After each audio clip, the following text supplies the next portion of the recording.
Hello students, it's Professor Dominic, and today I'm going to talk to you, as promised, about Egyptian art. And what's interesting is your graphic design textbook, the History of Design textbook, doesn't really talk about Egyptian art.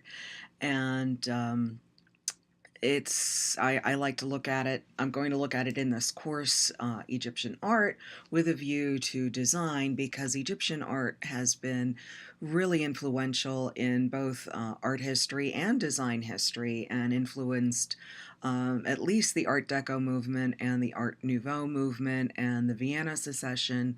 So it's fairly important, and also the way that their hieroglyphics developed shows again, the development of alphabets and that sort of thing. So we're going to look at the Egyptian worldview and how it was reflected in Egyptian art. So studying the Egyptians is really fascinating, as it says here, but it can be really confusing. The Egyptians worshipped an enormous number of deities, almost 1,500 of which we know by name, and fewer are known in detail. We often see them painted on tomb walls, and also on temple walls, as you see them here. All of these goddesses look a little bit different from each other, but what's most different is their heads and what is sitting on their heads, and that is how we are able to actually tell the different goddesses apart, because they would put the hieroglyphs for their names on their heads. For instance, this is Isis, and this is the hieroglyph for throne. Isis had the name, she had many names, but one of them was the throne of Egypt. So that is the hieroglyph for throne. And then this is her sister Nephthys, and Nephthys was the goddess she was like the lady of the manor and the lady of bounty and abundance. So this is the hieroglyph for basket on her head. And then over here we have, I believe this is meant to be, is this Wajet? It's the serpent goddess. And then this is Sekhmet, who has a lion head, and she's also sometimes associated with the serpent.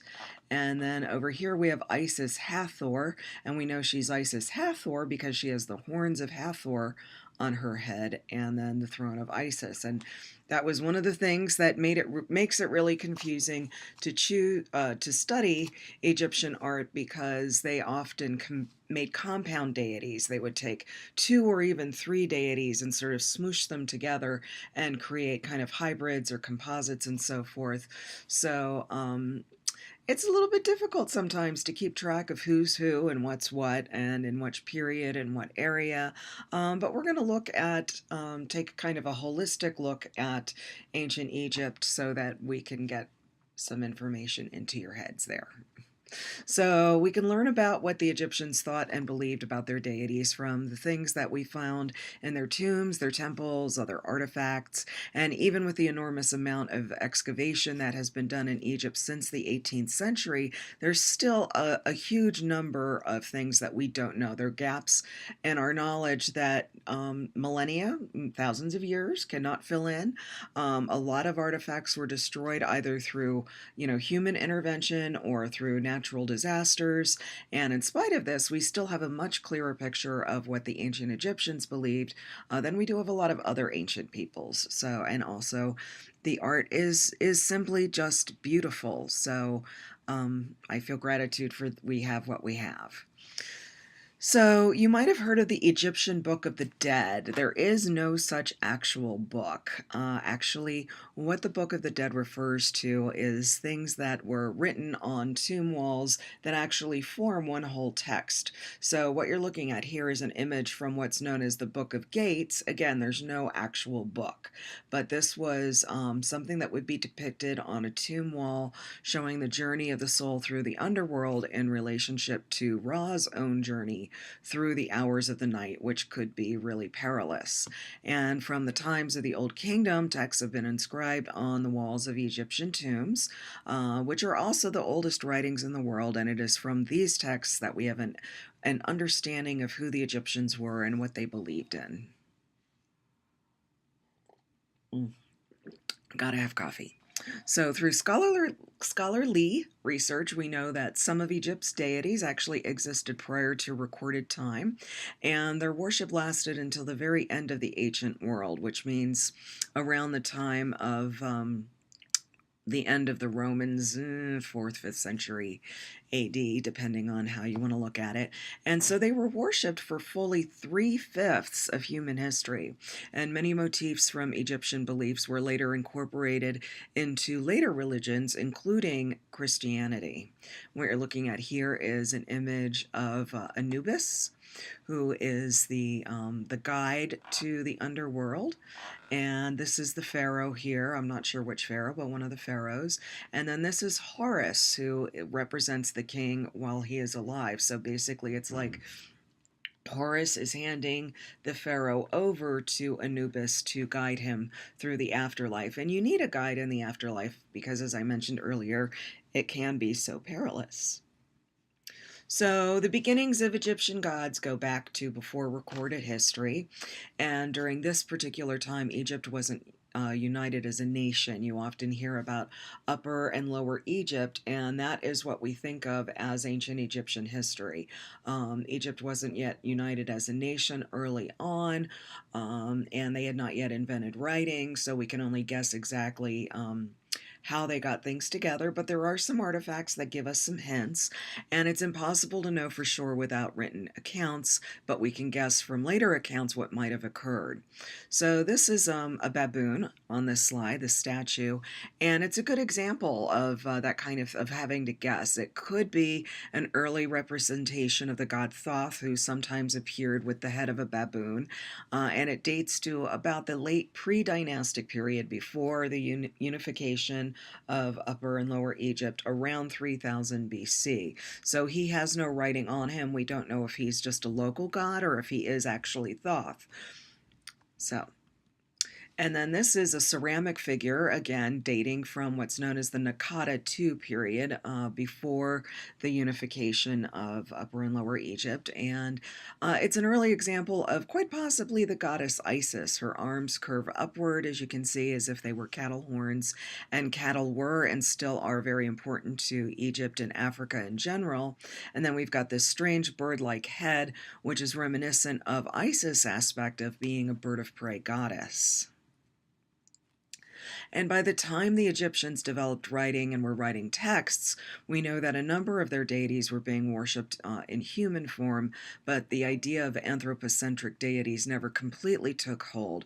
Most of the Egyptian deities retained heads, animal heads or bodies throughout Egyptian history.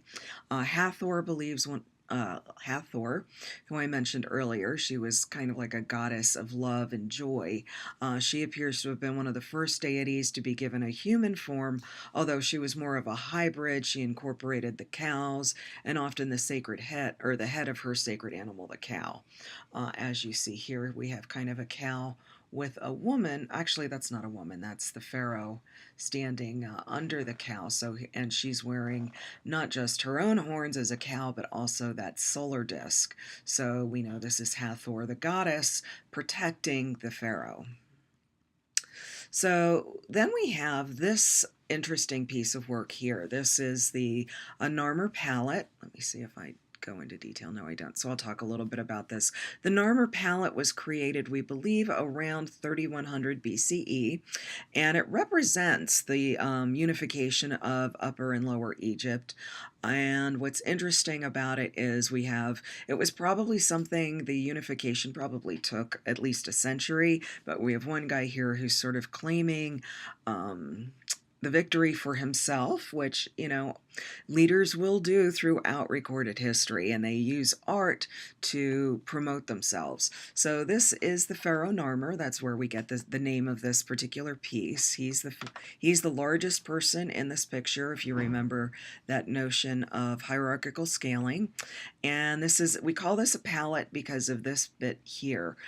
This is where they would have mixed eyeshadows and things like that. However, this is probably a palette that was carried in procession. It was never actually a a cosmetic palette because it's telling an important story, and it's huge. The original is, I don't know, about 30 to 36 inches high, so it's not the kind of thing you would like put in your bathroom and, by your makeup mirror. It's huge. So as I said, it's telling a story. Up here we have these two cow heads on both sides, and it's believed that this might be an early form of Hathor. And then here we have the first name in recorded history. This is hieroglyphs, which are kind of hard to see, but there's a chisel that represents the first syllable, nar, and then the catfish, which represents Mur, so Narmer. And then here we have Narmer himself. On this side, he's wearing the white crown of Upper Egypt. On this side, he is wearing the red crown of Lower Egypt. And on both sides, he's kind of being a badass, sort of. So over here, he is holding a battle mace. He's holding his enemy by the forelock, and he's about to club him. So he is triumphant over his enemies. He is stomping his enemies under his feet. When a piece of art is divided up into bands like this one has 3 registers. This one has 1, 2, 3, 4 registers. We call them registers with these bands. So anyway, so he is clubbing his enemy. He's crushing his enemies. He's got the support of Hathor. There's some papyrus here. We've got the falcon here. Might be Horus, might be Ra. We've got probably a servant over here. And then on this side, as I said, he's wearing the red crown of Lower Egypt. And then here we have his standard bearers. They're carrying like pennants, flags. And then here we have 2 rows of decapitated bodies with their heads neatly between their feet. Isn't that nice? And then here we have, as I said, this would be where they would mix sort of these weird lions twisting their necks, lions being associated with royalty, and they would have had makeup here if this were actually a makeup palette. And then down here we have a boar goring a man, and so the bull is also symbolic of the power of the pharaoh. And a lot of Egyptian art is all about the power of the pharaoh and his ability to maintain order, or what the Egyptians called ma'at. So the Egyptians had a rather complex way of viewing the human soul. There were component parts that would make up an entire person. So the main constituents were the body's ka, and its name, which always remain in close proximity to each other, even in the tomb, and then the shadow, the ba, the sahu, and the ak, which were more mobile and independent. And what you're looking at here is a representation of the part of the soul known as the ba, which is represented by the ba bird. And it's this bird that has a human head, and that represents the part of the soul that can fly around and look out on things. And so he's hovering over a mummy. So some of the terms that we're going to look at are almost interchangeable, and then they also acquired new aspect during the 3,000 years that they were in use, like things change over time. So there's no proper unequivocal translation for them, meaning there's no set absolute for it. But people have tried to equate them with modern psychological terms if you've taken psychology. So the Ak is often referred to as the id. The ego and the Ka are sometimes related, or the ego and the Ka are known as the superego.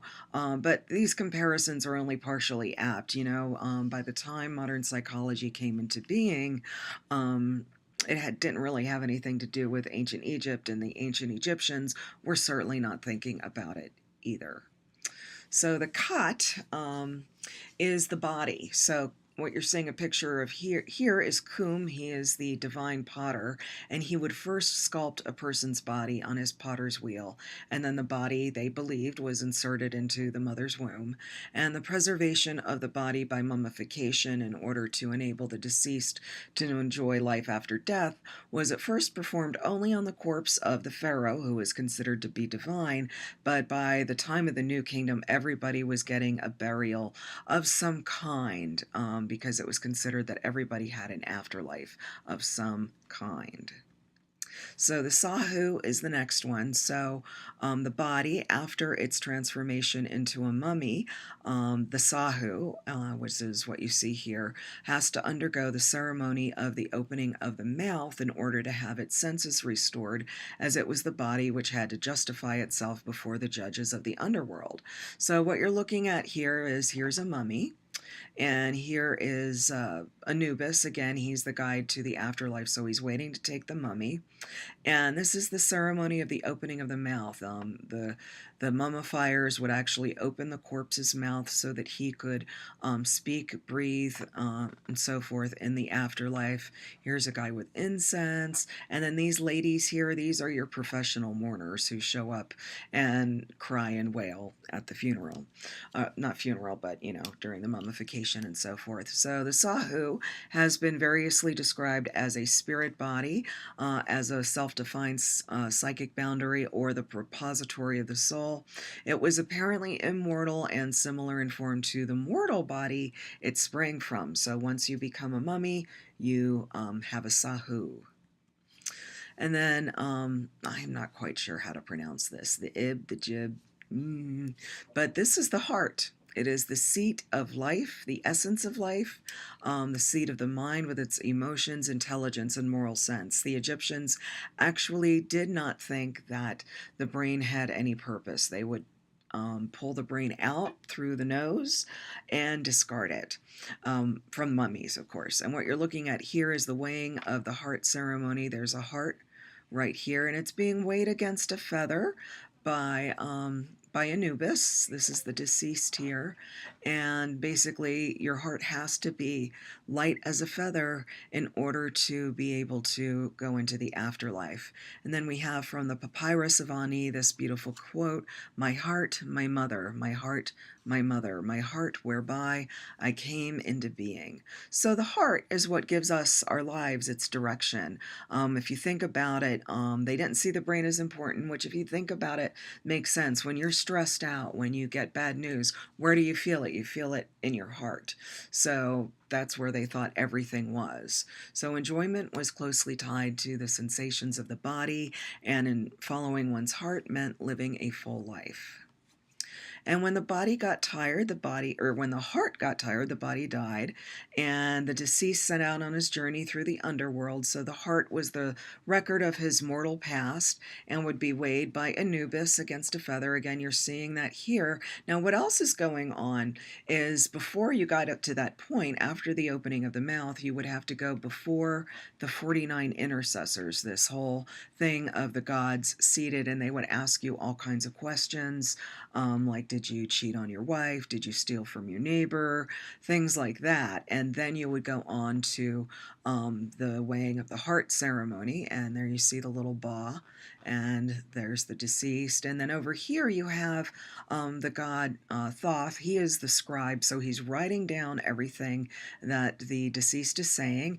And then if the heart is too heavy, this is like the worst thing that could possibly happen in Egyptian history. You would be devoured by Amit, who was supposed to be a monster made up of the back end of a hippopotamus, I believe the front legs of a jaguar. I think the head was supposed to be like a crocodile, and then you would just cease to exist. Worst possible thing. So actually what all of this are the answers to the questions, so that you answer the questions properly and you get to go on to the afterlife. And then during the embalming, the heart was not removed together with the other interior organs. Instead, they would insert a scarab into the mummy's bindings right above the heart in an attempt to prevent it from speaking out against its owner, lest my name appear stinking and putrid before the Lord of the other world.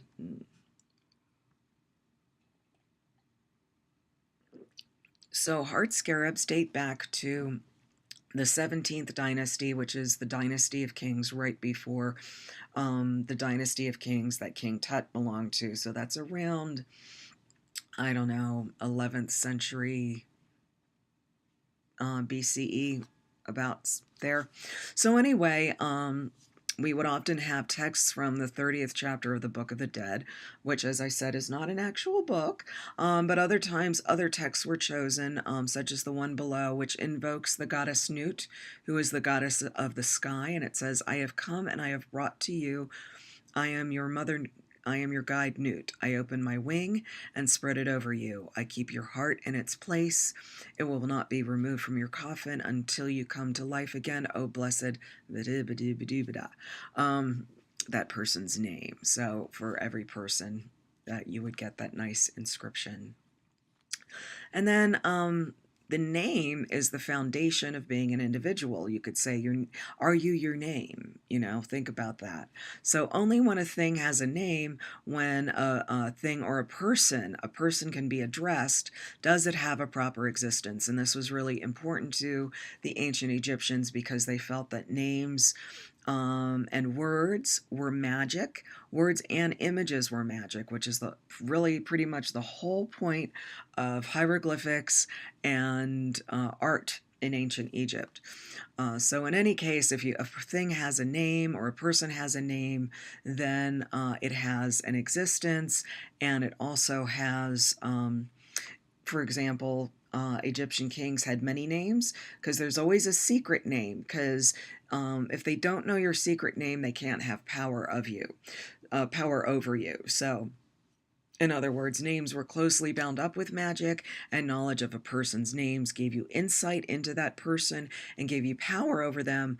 So speaking out a name could also be dangerous, and this is why also, so this is the Ren, that's the name of the name, this part of the soul. But this is also why a lot of times, if in ancient Egypt, if they didn't like you, if you did something during life that they didn't like, they would scrape off your name off of any tombs, off of anything that had your name on it, because they believed that it made it difficult for the gods to find you in the afterlife, and therefore you would cease to exist. So if they really, really didn't like you, that is what they would do. So inscribing names in stone gave them a permanence. And as I said, obliterating them was a kind of post-mortem punishment. So, for example, there was a pharaoh named Akhenaten. He's actually the first monotheist in history. And the Egyptians didn't really like monotheism. So this is a cartouche, which a cartouche is a thing shaped kind of like this that has the pharaoh's name in it, and his name has been wiped out because they didn't like it and they wanted him to cease to exist. So then it's next to impossible to determine exactly what Egyptians meant by the word Ka, but you've probably heard it a lot before. It seems to refer to the life force itself, to the spirit. So the Ba related to the soul or the personality, but the Ka is the eternal person. And it's represented by this hieroglyph, the two arms together over the head. That means Ka in Egyptian hieroglyphics. And according to pictures that were drawn in the 18th dynasty, the Ka came into being when a person was born, often depicted as a twin or a double, but unlike the body it belonged to, it was immortal and it needed nourishment. So being a spiritual entity, it might not eat the actual food, but the idea was people would come to your tomb and leave actual food offerings, and then the soul would somehow, the Ka would get the essence of them, and then probably the priests would come and eat the food. That's probably what happened to it. So dying was referred to as going to one's Ka, and upon the body's demise, the Ka rejoined its divine origin, but would always remain in close proximity of the body. So in the Old Kingdom, they created false doors, just painted doors, or Ka doors as they were known, and they were supposed to give this spiritual part of the deceased access to the world of the living, and also a Ka could reside in a tomb statue. And here you see again, here's a statue, a Ka statue with the Ka arms on it. So Ka as a life-sustaining force was contained in the food, as I said, and the plural of Ka with a W on the end, meant food offerings. So the Ka as a recipient of food offerings goes all the way back to the Old Kingdom period of ancient Egypt. And then the shoot. So, in a hot country like Egypt, shadows were a blessing if you could rest in them. And metaphorically, the gods could throw shadows as well, shadows of protection. Kings would be described as being in the shadow of the god. So, the holy sites at Amarna were called the shadows of Re. And you can easily understand the divine shadow and its effects, being under the protection of that. But it's unclear what the function of the human shoot was.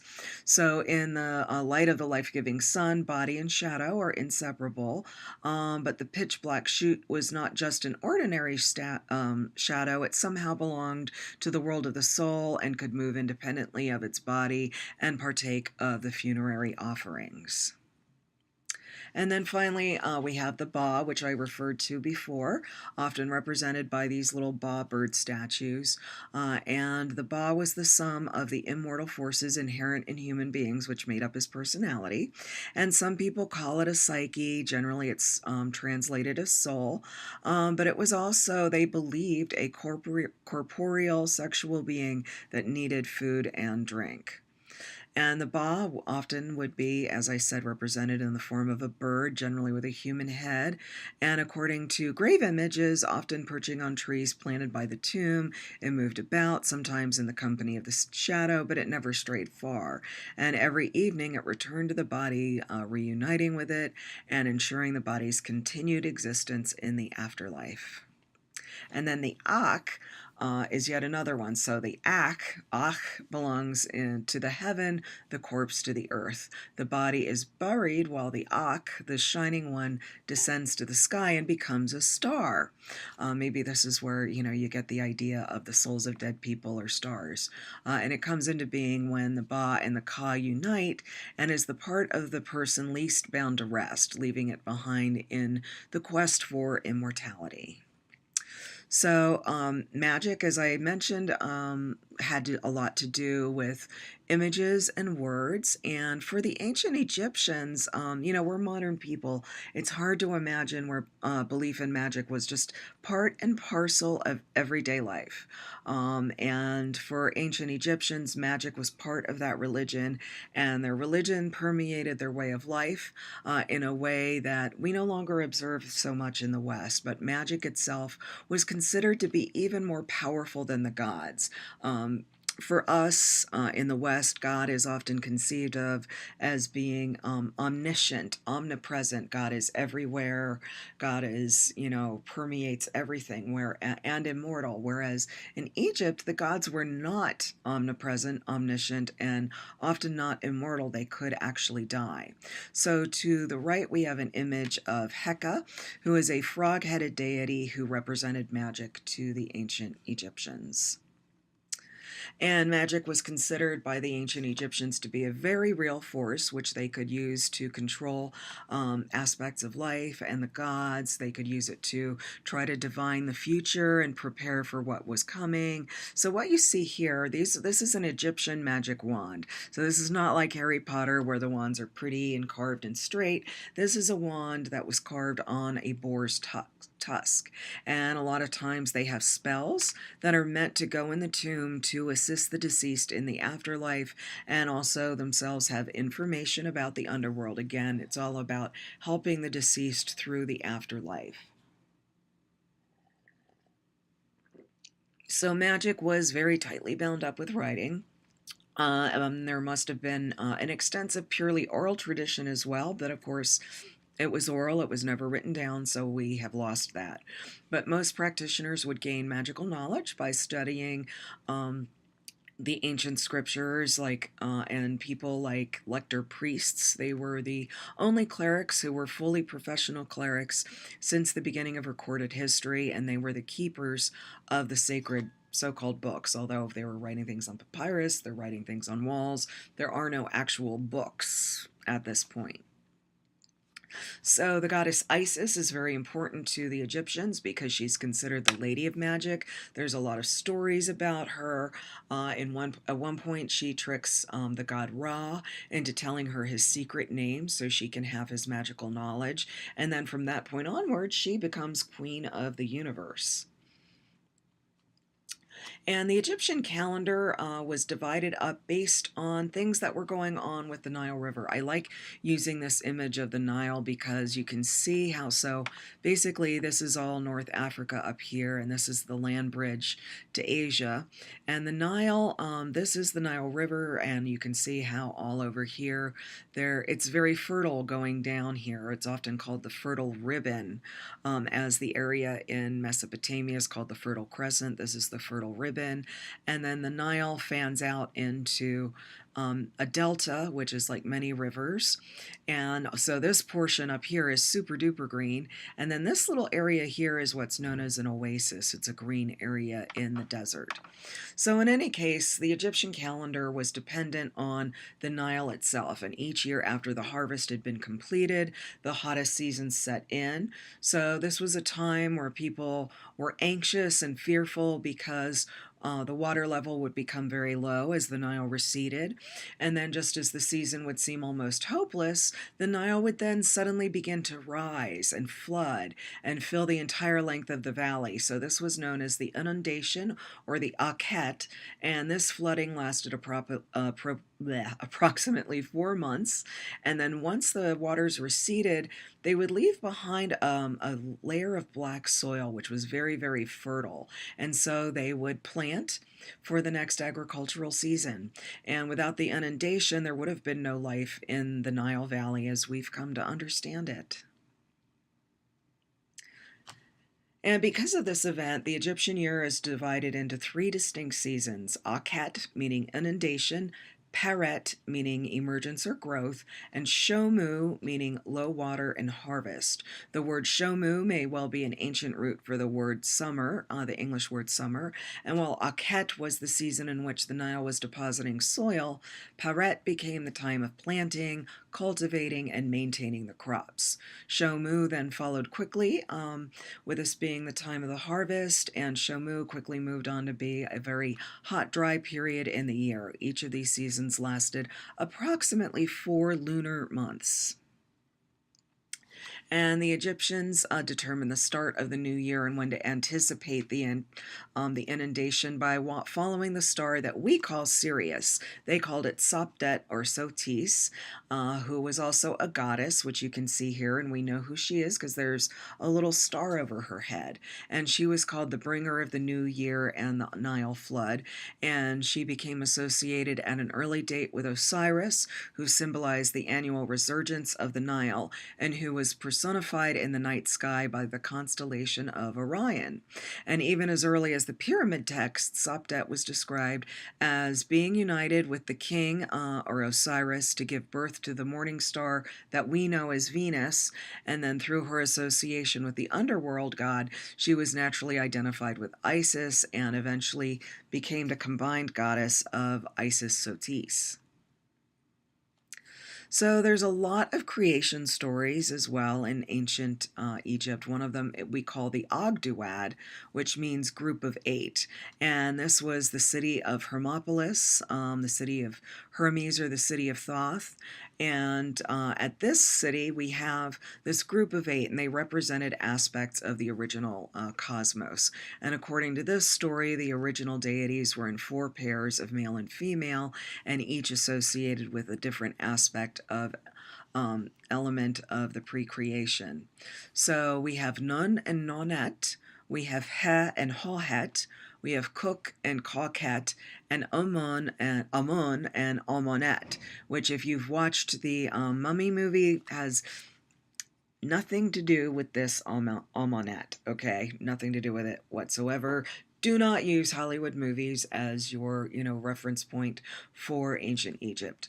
So Nun and Nonet were water, Kuk and Kauket were darkness, He and Hohet were infinity, and Amun and Almonet were hiddenness.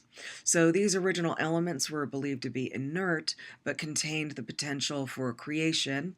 And these gods were all depicted with frogs' heads, and the goddesses had the heads of serpents, which you can see in this illustration here. So only Amun went on to be considered as more than a primeval force, and while Nun was still referred to often, Nun becomes the representation of of chaos. And then we get a goddess of order, Ma'at, to kind of take care of disorder. So these 8 elements, they believed, interacted and caused an explosion, like, say, the Big Bang, for example. And then there was a burst of energy which was released, that caused the primeval mound, the mound from which all the world came, to rise from the water. And it was thought the gods and the goddesses of the Ogdoad then ruled the earth during that particular golden age. And then when they died, as I said, in ancient Egypt, gods could die. They took up residence in the Duat, known as the underworld, and that ensured that the Nile would continue to flow and that the inundation would come every year and cause the sun to rise each day. Very important. And then we have another creation story. And, the thing that's funny about the Egyptians is they don't have an issue with inconsistency. Like, you can be in one temple and see, a representation of the Ogdoad on one wall and the Ennead mentioned on another. It's really not unusual. So that was at Hermopolis. At Heliopolis, the chief center of solar worship, produced a different story in which there's 9 primordial deities. And this Heliopolitan ideas stress the role of the sun god in their creation stories, which focus, as a result, not so much on the inert aspects of pre-existence, but the dynamic results of creation. So here's this story. So the form of the sun god usually associated with this myth is Atum, and he was sometimes said to have existed in the primeval waters in his egg as a way of explaining the origin of him. And oops, I ran out of slides. I'll be right back. Okay, I'm back. So had to find some more images to complete the story for you all. So the form of the sun god usually associated with the myth is Atum, and he is said to have existed in the primeval waters in his egg, as a way of explaining the origin of this god. Where did he come from? How did he arise? And then he use a euphemism, he makes love to himself to give birth to the first pair of brother-sister deities, Tefnut and Shu.